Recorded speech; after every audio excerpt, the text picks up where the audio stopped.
Basically, whatever you just told us, like the attachment to the desire brings all the problems. So I'm a married woman with a kid. So how can I be happy in my married life without being a sadhvi? Because if I walk a spiritual path, I have to let go of a lot of things, which I can't do if I'm married or if I'm in a relationship with a kid. So the only thing you have to let go of to live a spiritual path in marriage is the ego that says, I need it to be how I want it, the way I want it, and when I want it. That's all you have to let go of. The spiritual path, yes, a path of sannyas is a path of actual renunciation, a path of celibacy, a path of non-ownership. But there's an infinite number of stories in the scriptures of non-sannyasis. In fact, the vast majority of stories are non-sannyasis. The vast majority of the rishis, the sages, are married people. To show us, here's what it looks like. Here's what it looks like as a householder. It's a very, very important phase of life. But you can still be very spiritual. What you have to realize is that what you're doing, even in the marriage, you're still doing it for your spiritual growth. But your spiritual growth is coming through the marriage. So the seva you're doing, instead of in an ashram someplace, is seva for your children, for your spouse, for your in-laws. If you have extra time, can help out in an ashram also. But if you don't have extra time, that's your seva.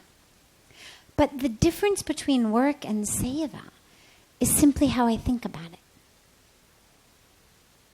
When it's drudgery, when it's what I have to do, or when it's for myself, this identity, my lowercase s self, then it's work. When it's for the divine, whether it's the divine in the form that is worshipped in a temple or ashram, or it's the divine in the form of my children, or my spouse, or my in-laws, my neighbors, my community. If I'm doing it for the divine, then it's seva. And even though you're in a family, that doesn't mean that your vision has to be stuck with the family. So yes, you may have 2 children or 3 children who have come out of you personally. But that doesn't mean that your vision has to be so narrow that it only thinks about 2 or 3 children.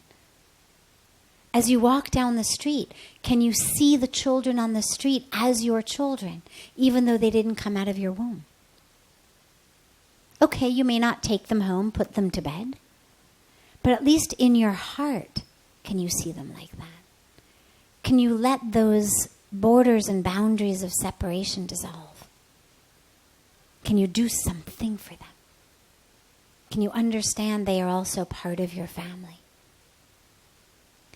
And the last part is that a marriage itself can be a very, very deep and powerful way of walking the path to God. It's not that I'm married in spite of my spiritual progress or my spiritual path, that I have my marriage time and then I have my spiritual time. But how can my marriage actually be the vehicle for my spiritual path? Because a marriage is very challenging. Any relationship is. But usually in most relationships you get to say, okay, forget it, I'm going home. In a marriage, there's no place to go. You can't even say, I'm going in my room. Sometimes in some big homes, they've got separate closets. So the best you can do is, I'm going in my closet. But the whole path is shared. And so when you are literally interlocked with someone on a path, can you use that path of discovery of the self, surrender, sacrifice, not for another one single being. You're not surrendering for your husband or for your in-law. You're surrendering for peace. That's what you're surrendering to. You're surrendering to peace. You're surrendering to spiritual growth. That stubbornness is what stands between you and peace, stands between you and spiritual growth. So it's not, I've given in to my husband or my wife or my in-law or my child. It's, I've given in to peace. I've chosen peace. I've chosen spiritual growth in this moment, instead of getting the fridge arranged the way I like it, or the dishwasher loaded the way I like it. There may be a right way to load a dishwasher. But more important than that, there's a right way to peace.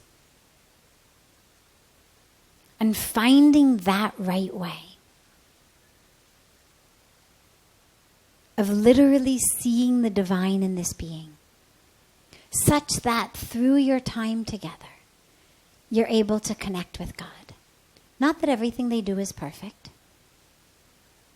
but through the soul, the spirit, the soul connection, that you're able to connect with the divine. So use it as your spiritual practice, rather than thinking, oh, if I were just, a sadhvi in an ashram instead. The day may come, but you're young. You've got a lot of time left.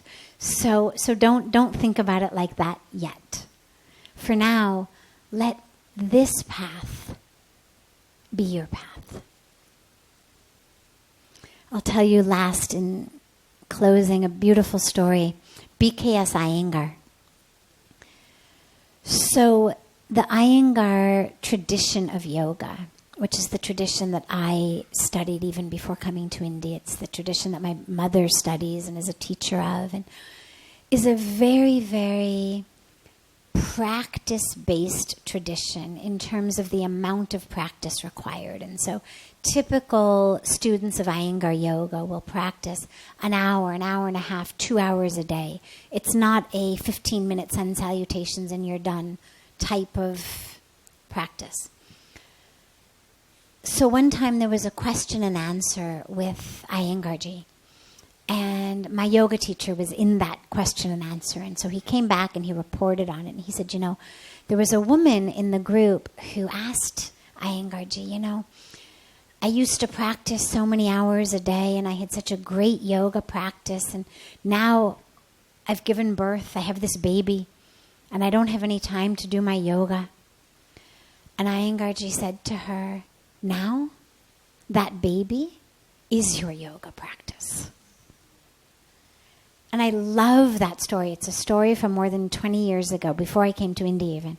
But I love that story. Because, you may still need to do some asanas and loosen up the back and the shoulders and the hips from carrying a baby on your hip all day long or whatnot. But your real yoga, the fullness of your yoga, your spiritual practice, now is being a mother. And that's no less of a yoga than spending 2-3 hours a day doing asanas.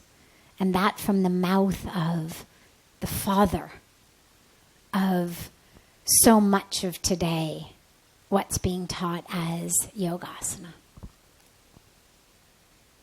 So let your marriage and your family be your yoga.